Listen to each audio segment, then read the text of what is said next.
এই যে কনভার্সন চলছে ই ফাইলিং এর, এতে করে তাদের সিকিউরিটি এবং ফ্রড ডিটেকশন সেটা কিন্তু তারা আরো ভালোভাবে করতে পারবে। আপনি যখন যখন ইন্ডিভিজুয়াল কোনো অ্যাকাউন্ট আপনি যখন ই ফাইল করবেন, অবশ্যই অ্যাটর্নির মাধ্যমে করলে তো অ্যাটর্নির ই ফাইলে অ্যাকাউন্ট থাকবে। কেউ যদি ব্যক্তিগতভাবেও করতে যায়, তখন কিন্তু তাকেও কিন্তু একটা ইউএসসিএস এর ওয়েবসাইটে একটা অ্যাকাউন্ট খুলতে হবে। সেই অ্যাকাউন্টে যখন বারবার উনি যখন লগ ইন করবে, সেক্ষেত্রে কিন্তু আবার টু ওয়ে যে ভেরিফিকেশন বা এটা আপনাকে প্রপার একটা ভেরিফিকেশনের মাধ্যমে কিন্তু আপনাকে অ্যাক্সেসটা নিতে হবে। কোনো ব্যক্তি যদি ভুল করে ফর্মে ভুল তথ্য দিল, এটা ভুল করে, ইচ্ছাকৃত নয়, অনিচ্ছাকৃতভাবে যদি কোনো ভুল তথ্য দেন এবং পরে সেটি তিনি যদি জানতে পারেন বা বুঝতে পারেন, তিনি কি সংশোধনের সুযোগ পাবেন? যেহেতু এটা অনলাইনে যাচ্ছে, ইউএসসিআইএস এর যে নির্দিষ্ট ফর্ম বা আবেদন জমা দেওয়া যে বাধ্যতামূলক করার যে আলোচনাটি চলছে, এর মূল উদ্দেশ্যটা কি? এটি কি সবার জন্য প্রযোজ্য হবে নাকি নির্দিষ্ট ধরনের ইমিগ্রেশন আবেদনকারীদের জন্য প্রযোজ্য হবে? এটি একটি প্রশ্ন। আরটি হচ্ছে যে অনেকেই বা অনেক ইমিগ্রেন্টরাই প্রশ্ন করছেন আমাদেরকে যে এই বিষয়টি জানবার পরে যে কোনো নির্দিষ্ট ফর্ম সময় মতো জমা না দিলে কি সেই আবেদনটি স্ট্যাটাস বা ইমিগ্রেশন সুবিধার উপর সরাসরি কোনো রকম নেতিবাচক প্রভাব পড়বে কি না? অ্যাটর্নি মাহফুজুর রহমান। ধন্যবাদ জানা ভাই, আজকে একটি খুব চমৎকার বিষয় নিয়ে আসছেন দর্শকদের মাঝে। যেই নিউজটি আসছে ইউএসসিএস এর থেকে, যেটা আগস্টের 10 তারিখ, যে তারা সোন যে ইউএসসিএস এর যে আমাদের বলা যায় হান্ড্রেডস ফর্ম, বিভিন্ন ক্যাটাগরির ফর্ম আমাদেরকে সাবমিট করতে হয় অ্যাপ্লিকেন্টদের ডিমান্ডের উপরে, যেটি কিনা এখনো যে কিছু কিছু বলা যায় 40 থেকে 50% বলা যায় অনলাইনে করা যায়, অনলাইন এবং পেপার বেস সাবমিট করা যায়। আর কিছু কিছু অ্যাপ্লিকেশন শুধু পেপার বেস আমাদেরকে সাবমিট করা লাগতো। তারা যেটা সার্কুলেশন দিয়েছে, যে রুল জারি করেছে, যেটা কিনা আপনার 60 দিন পরে হয়তো বা ফাইনালাইজ হয়ে যাবে, যে এখন থেকে যে ইউএসসিএস এর বলা যায় সবগুলো অ্যাপ্লিকেশনই ই ফাইল করতে হবে, এবং এটা ম্যান্ডেটরি। তারা সোন যে আমরা যে অ্যাপ্লিকেশন পেপার বেস সাবমিট করতাম, যেটা লক বক্স, সেই লক বক্স গুলো তারা উঠিয়ে ফেলতেছে। আপনার যেটা মনে করেন 2 মাস পরে আপনি চাইলেও কোনো পেপার বেস কোথায় সেন্ড করবেন, there is no instruction, এবং কোথাও সেন্ড করার কোনো সম্ভব হবে না, কারণ লক বক্সের আর কোনো আপনার ইনস্ট্রাকশন থাকবে না, শুধুমাত্র অনলাইনেই অ্যাপ্লিকেশন গুলো সাবমিট করতে হবে। তা আগে যে আমরা ধরুন যে এখন যে ধরুন সে N400 বা আমরা ন্যাচারালাইজেশনের জন্য যে আবেদন করি, তখন আমরা অনলাইনেও করছি, আবার হার্ড কপিও পাঠাচ্ছি। সেক্ষেত্রে কি শুধুমাত্র হার্ড কপি পাঠানোর আর প্রয়োজন পড়বে না তখন থেকে, 2 মাস পর থেকে?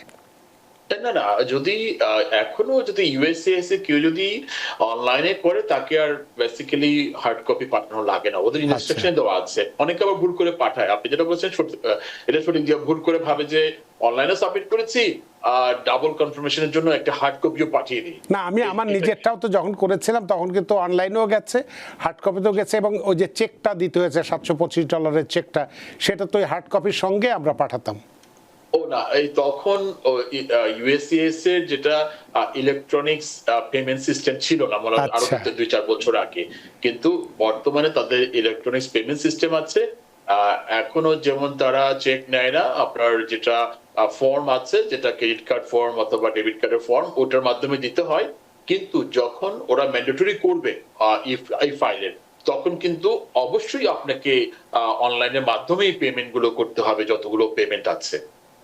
তো আপনি যেটা বলছিলেন যে এই প্রক্রিয়া করার ওদের উদ্দেশ্যটা কি এবং এটাতে কি বেনিফিট পাওয়া যাবে, ওরা কিন্তু স্পষ্টভাবে বলেছে যে আমরা এই যে কনভার্সন চলছে ই ফাইলিং এর, এতে করে তাদের সিকিউরিটি এবং ফ্রড ডিটেকশন সেটা কিন্তু তারা আরো ভালোভাবে করতে পারবে। কারণ হচ্ছে এই যে অনলাইনে যখন আমরা ফাইল করি, আপনি যে কম্পিউটারটা ইউজ করেছেন সেটা কিন্তু অনলাইনে করলেও এটা কিন্তু একটা আইডেন্টিফিকেশন তাদের রেকর্ডে চলে যায় যে কার কম্পিউটার থেকে এটা করা হয়েছে। একজন ব্যক্তি যদি কোনো লয়ারের অফিস থেকে করে, লয়ারের কম্পিউটার যে আইপি অ্যাড্রেস লয়ারের নামে রেজিস্টার্ড, সেটা কিন্তু তারা বুঝতেই পারবে যে সেটা ল অফিস থেকে আসছে।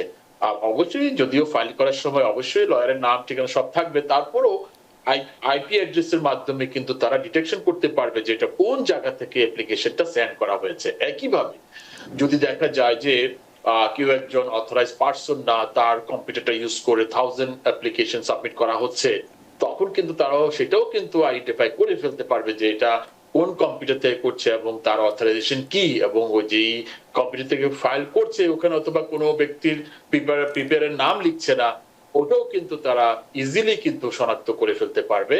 এবং তারা যেটা কিনা সবসময় জানতে চায় যে কে ফাইল করেছে, যখন কোনো লয়ার ফাইল করে তারা ভার্বালি জানতে চায়, তখন কিন্তু তারা ইজিলি জানতে পারবে যে কোন কম্পিউটার থেকে আসছে, এবং তাদের জন্য ইজি হবে যে ফ্রড ডিটেকশন এবং আনঅথরাইজ অ্যাপ্লিকেশন ফাইল করার ক্ষেত্রে তারা কিন্তু সেটা আইডেন্টিফাই করতে পারবে।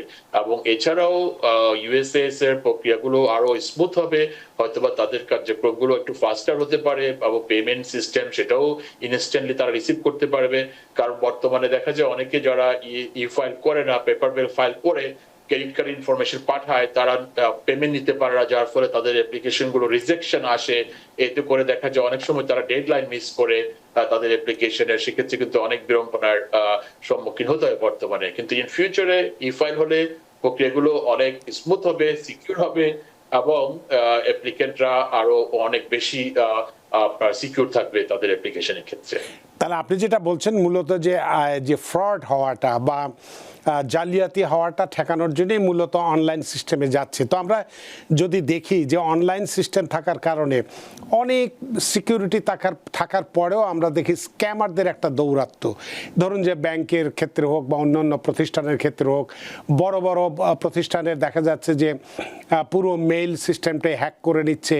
তো এক্ষেত্রে কি এই ফ্রড দেখে অর্থাৎ জালিয়াতি রোধ করতে যে কি স্ক্যামারদের আওতায় কি আমরা পড়ে যাচ্ছি না? সেক্ষেত্রে আমাদের যাবতীয় তথ্যগুলো স্ক্যামারদের হাতে যাওয়ার একটা সম্ভাবনা কি তৈরি হচ্ছে না বা হবে না? না, যেটা আপনার গভর্নমেন্টের যে ওয়েবসাইটে আমরা আমাদের ডকুমেন্ট গুলো আপলোড করে থাকি, অবভিয়াসলি এটি অনেক বেশি সিকিউর। সেক্ষেত্রে হ্যাক হওয়ার সম্ভাবনা খুব মিনিমাম বলা যায়। তারপরও যে হ্যাক হয় না এমন না, এবং পেন্টাগনের ওয়েবসাইটও হ্যাক হয়, মানে গভর্নমেন্টের অনেক ইম্পর্টেন্ট অর্গানাইজেশনও হ্যাক হয়। সেটা তো আপনার অবশ্যই সেটা আইটি ডিপার্টমেন্ট এবং গভর্নমেন্টের আইটি ডিপার্টমেন্ট তারা সেটা টেক কেয়ার করবে। তবে আপনি যখন ইন্ডিভিজুয়াল কোনো অ্যাকাউন্ট আপনি যখন ই ফাইল করবেন, অবশ্যই অ্যাটর্নির মাধ্যমে করলে তো অ্যাটর্নির ই ফাইলে অ্যাকাউন্ট থাকবে। কেউ যদি ব্যক্তিগতভাবেও করতে যায়, তখন কিন্তু তাকেও কিন্তু একটা ইউএসএস এর ওয়েবসাইটে একটা অ্যাকাউন্ট খুলতে হবে। সেই অ্যাকাউন্টটি যখন বারবার উনি যখন লগ ইন করবে, সেক্ষেত্রে কিন্তু আবার টু ওয়ে যে ভেরিফিকেশন বা এটা আপনাকে প্রপার একটা ভেরিফিকেশনের মাধ্যমে কিন্তু আপনাকে অ্যাক্সেসটা নিতে হবে। সেই ক্ষেত্রে অন্য থার্ড পার্টি আনঅথরাইজড অ্যাক্সেসের সম্ভাবনাও কিন্তু কম বলা যায়। তো এক্ষেত্রে যেটা আপনি বলছেন যে অনেক ইমিগ্রেন্টই প্রশ্ন করছেন যে কোনো নির্দিষ্ট ফর্ম সময় মতো যদি জমা না দেওয়া যায় বা আবেদন যদি সময় মতো না যায়, তাহলে সেক্ষেত্রে সেই আবেদনকারীর স্ট্যাটাস বা ইমিগ্রেশন সুবিধার উপর সরাসরি কোনো ধরনের কি নেতিবাচক প্রভাব পড়ার সম্ভাবনা থাকবে? এটা না, যদি অনলাইনে হয়, ফর এক্সাম্পল যে কারো যদি দেখা যায় যে আজকে দিনে রাতে 12টা পর্যন্ত তার ডেডলাইন রয়েছে, সেক্ষেত্রে অনলাইনে থাকলে সেটা কম্পিউটারে ইনস্ট্যান্টলি ফাইল করতে পারলো। ফর এক্সাম্পল যেটা কিনা আন্ডার এজ সাধারণত যেটা বলা হয় যে স্পেশাল ইমিগ্রেন্ট জুভেনাইল স্ট্যাটাস, তাদের ক্ষেত্রে কিন্তু খুব একটা সেন্সিটিভ একটা টাইমলাইন মেনটেন করতে হয়। মনে করেন যারা 21 পেরিয়ে যাচ্ছে, অথবা তার যে ফ্যামিলি কোর্টের রায়টি আসলো একদিন আগে, এখন তার হাতে আছে আজকের দিনটি যে ইউএসসিএস এর কাছে সেটা পৌঁছতে হবে, কারণ তার বয়স 21 পার হয়ে গেলে কিন্তু আর ওই I-360 পরে পৌঁছালে তার কিন্তু অ্যাপ্লিকেশনটা ভ্যালিড থাকবে না। এখন অনলাইনে অ্যাপ্লিকেশন যদি কনভার্ট করে, সেটা কিন্তু ওই সেম ডেটে কিন্তু সেটা সাবমিট করে দিতে পারবে, যেটা পেমেন্ট আছে সেটা পেমেন্টটা করে দিতে পারবে। সেক্ষেত্রে তার অ্যাপ্লিকেশন যথাসময়ে সাবমিট করার একটা সুযোগ থাকবে।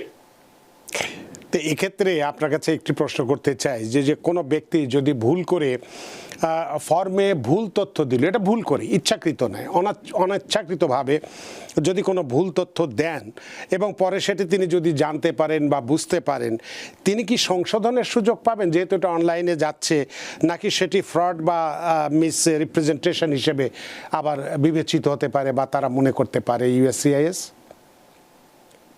না, ইউএসসিএস এর অ্যাপ্লিকেশন প্রকারভেদে ডিপেন্ড করে, তবে ভুল হতেই পারে যে কোনো অ্যাপ্লিকেশনে। তবে সেক্ষেত্রে সংশোধনের সুযোগ অবশ্যই থাকে। আপনি যখন ইউএসসিএস এ অনলাইনে অ্যাপ্লিকেশন এখনো যেগুলো আমরা ফাইল করি, সেখানে কিন্তু অনলাইনে একটা অ্যাকাউন্ট থাকে, সেখানে ইনবক্স থাকে এবং কমিউনিকেশনের একটা সুন্দর সুযোগ থাকে ইউএসসিএস এ। আপনি যে কোনো তাদের কাছে যে কেসের স্ট্যাটাস জানিয়ে ইমেল করা যায়, এবং পাশাপাশি যদি কোনো ভুল ভ্রান্তি পরবর্তীতে ধরা পড়ে, সেক্ষেত্রেও কিন্তু একটা অ্যাপ্লিকেশন লিখে, সাদা কাগজে লিখে, অথবা যে পেজটি ভুল হয়েছে সেই পেজটি কারেকশন করে কিন্তু আপলোড করে দিয়ে দেওয়া যায়। এতে কোনো প্রবলেম হয় না সাধারণত। অনেক ধন্যবাদ। বিষয়টি সুপ্রিয় দর্শক, নিশ্চয়ই আপনারা বুঝতে পেরেছেন যে ইউএসসিআইএস এর যে ফর্ম ফাইলিংয়ে যে বাধ্যতামূলক করা হচ্ছে, যেটা আগামী 2 মাসের মধ্যেই হওয়ার সম্ভাবনা রয়ে গেছে, মূলত এটা নিরাপত্তা এবং ফ্রড বা জালিয়াতি প্রতিরোধ করার জন্য মূলত এটা করা হচ্ছে, এবং এটা করলে আরও আমাদের জন্য সুবিধা হবে। বিষয়টি আমরা বিস্তারিত কথা বলেছি।